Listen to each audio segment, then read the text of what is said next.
ఈ రెండు సభలు ఉంటాయి. ఒకటి శాసనసభ, రెండవది శాసన మండలి. అదేవిధంగా పార్లమెంట్ కనుక మీరు చూసినట్టయితే లోవర్ హౌస్, అప్పర్ హౌస్ అంటారు. లోవర్ హౌస్ లోక్సభ అయితే అప్పర్ హౌస్ రాజ్యసభ.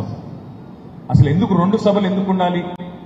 శాసనసభ, శాసన మండలి వేరువేరుగా ఎందుకు ఉండాలి అంటే ఒక చెక్ అండ్ బ్యాలెన్స్ ఉండాలి సిస్టంలో బ్యాలెన్స్ ఉన్నప్పుడే ప్రభుత్వం అనేది పద్ధతిగా నడుస్తుంది. లేకపోతే అప్పుడప్పుడు ప్రభుత్వాలు నియంతృత్వ పోకడలు అనుసరించినా, ప్రభుత్వాలు కొంత ఏకపక్షంగా పోయినా వాటికి చెక్ పెట్టాలంటే, వాటి యొక్క నియంతృత్వ పోకడలను ఎదుర్కోవాలంటే అప్పర్ హౌస్ కూడా ఉండాలన్న ఒక మంచి ఆలోచనతోనే రాజ్యాంగంలోనే మనకు అప్పర్ హౌస్ అనే ఒక నిబంధన తీసుకొని వచ్చినారు.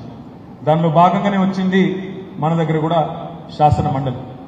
శాసనసభకు శాసన మండలికి తేడా ఏంటంటే శాసనసభలో ఉండే 119 నియోజకవర్గాలకేమో డైరెక్ట్గా ప్రజలు ఓట్లేస్తారు.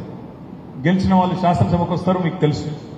శాసన మండలిలో దానికి భిన్నంగా 4 రకాలుగా అక్కడ శాసన మండలి అభ్యర్థుల ఎంపిక జరుగుతుంది. ఒకటి, గెలిచిన ఎమ్మెల్యేలు కొంతమందికి శాసన మండలికి అభ్యర్థులను ఎంపిక చేసే అవకాశం ఉంటుంది. ఇప్పుడు నేను జగదీష్ అన్న ఎమ్మెల్యేలు కాబట్టి మాకు కూడా కొంతమంది శాసన మండలిని అభ్యర్థులను ఎంపిక చేసే ఓటర్లు మేమవుతాం. దాని తర్వాత ఇంకొక విభాగం ఏముంటుందంటే గవర్నర్ గారు కొంతమందిని నామినేట్ చేసే అవకాశం ఉంటుంది. కొంతమంది సమాజంలో లబ్ధ ప్రతిష్ఠులైన వ్యక్తులు, పెద్దవాళ్ళు, ఉన్నత చదువులు చదివిన వాళ్ళు శాసన మండలిలో ఉండడం వల్ల, అప్పర్ హౌస్లో ఉండడం వల్ల రాష్ట్రానికి మేలు జరుగుతుంది, దేశానికి మేలు జరుగుతుంది అనుకుంటే అట్లాంటి వారిని నామినేట్ చేసే అవకాశం ఉంటుంది. మూడో కేటగిరీ టీచర్ ఎమ్మెల్సీ. టీచర్లు తమ సమస్యలు నివేదించడానికి, తమ సమస్యలను ప్రస్తావించడానికి టీచర్ కాన్స్టిట్యున్సీలు ఉన్నాయి. 3 టీచర్ కాన్స్టిట్యున్సీలు ఉన్నాయి. 3 జిల్లాలకు ఒకటి చొప్పున వాటికి టీచర్లే ఓటర్లు. 4వ కేటగిరీ విద్యావంతుల సమస్యలు. చదువుకున్న విద్యావంతుల సమస్యలను, గ్రాడ్యుయేట్ల సమస్యలను, అంటే ఉపాధి కల్పనకు సంబంధించి కానీ, ఉద్యోగాలకు సంబంధించి కానీ, లేదా ఆల్రెడీ ఉద్యోగంలో ఉంటే సర్వీస్ పరమైన సమస్యలు కానీ, వీటన్నిటినీ లేవనెత్తడానికి ఒక మంచి గొంతు, మంచి వ్యక్తి అక్కడ ఉండాలనడానికి ఈ 4వ కేటగిరీ. ఇవాళ తమ్ముడు రాకేష్ రెడ్డి గారు పోటీ చేస్తున్న గ్రాడ్యుయేట్ కేటగిరీ ఆ కేటగిరీలో ఉంటుంది. మొత్తం కౌన్సిల్లో ఇంకో కేటగిరీ కూడా ఉంది, లోకల్ బాడీ ఎమ్మెల్సీ.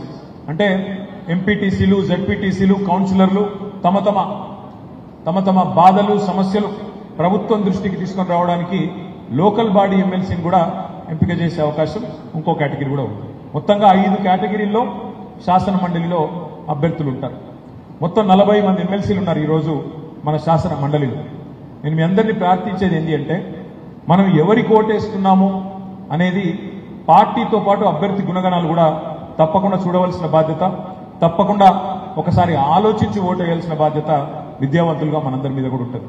ముందుగా ఈ నల్లగొండ, ఖమ్మం, వరంగల్ ఈ 3 జిల్లాల్లోని గ్రాడ్యుయేట్ సోదరులందరికీ ముందుగా నేను హృదయపూర్వకంగా ధన్యవాదాలు తెలియజేస్తా ఉన్నా. ఎందుకంటే 4 పర్యాయాలు ఎన్నిక జరిగింది ఈ కాన్స్టిట్యున్సీ ఏర్పడ్డప్పటి నుంచి.